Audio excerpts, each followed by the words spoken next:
So let's look at number 3, Scott. Okay. Number 3, let's dive in a little bit more on credit review and analysis. The third step that anybody looking at this video and is considering buying is you really need to take a look at your credit score. Where are you right now? Does it make sense to analyze your credit and actually take some steps to improve your score if it might take you a month or so? Sometimes it does, sometimes it doesn't, but we will at least help you analyze that so that you know that you can get the very best loan for that score. Now, here's the second point, as Scott mentioned. We also will go ahead and look at multiple lenders because one lender might have a threshold at 720 where another might have a threshold at 730 or 710. So because we're not locked into any one lender, we're locked into your success. So that's also important. Scott, did you have anything else you'd like to say? No, it's a great point, Mark. And again, most agents don't go that extra length. We want to develop a long-term relationship with our buyer clients. Absolutely. Okay, the fourth step. Fourth step as well. Somebody looking to go ahead and purchase and invest, what else can they do? How are we different than anybody else? Technology, Mark. Technology. Everybody knows out there that the internet is driving the business world, right, and certainly the real estate industry today. And there are multiple sites available in the real estate industry online. However, many of those sites, Mark, are outdated information, contain outdated information, and probably I would venture to say most people don't realize that those sites are constructed to capture the viewer's information, and then they sell that information as leads. Right.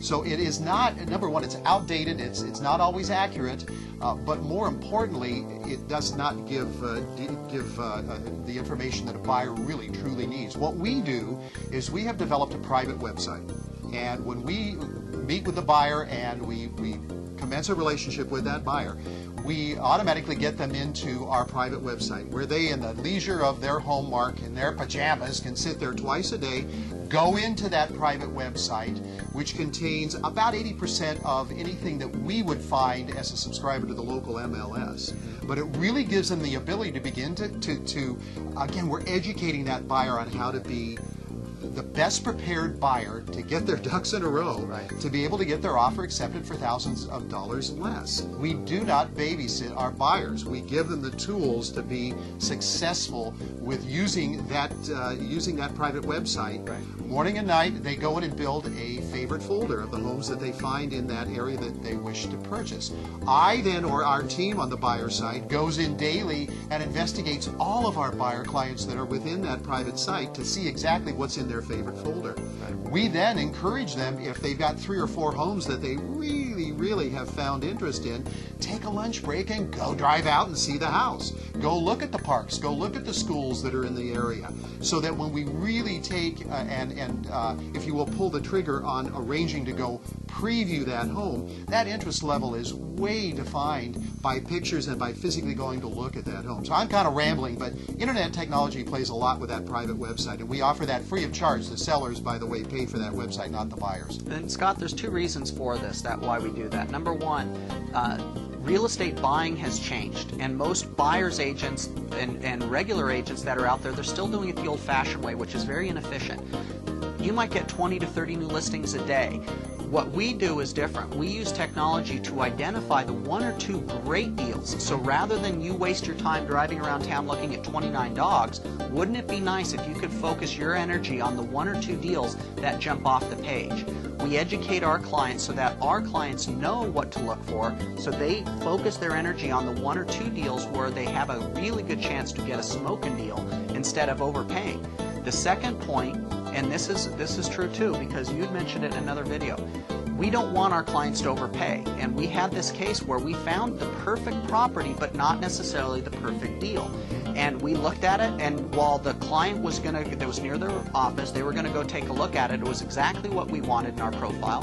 But when we looked at the numbers, the listing agent, who had been around for a long time, had this overpriced by almost $80,000. And before our client even got to the house, we told them, look, this will not appraise. Nope. It will not appraise. It will not. You're going to waste your time. But she wanted to see it.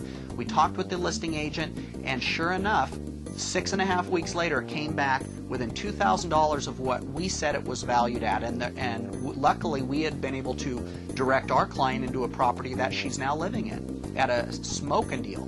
So because the other, and she had what, 3 offers on that property? I think at least, yeah. I And remember. so 3 families tied up their time, money, and energy in a property they had no chance of buying simply because the listing agent didn't understand. So that is critical that you use technology and really make it work for you, because if you don't, one agent called me. She's written 54 offers for a client, hasn't gotten one accepted. She's a prime example of what's happening if you don't understand this one principle.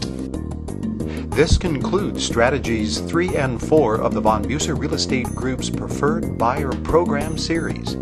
Keep an eye on your email for additional strategies, and thank you.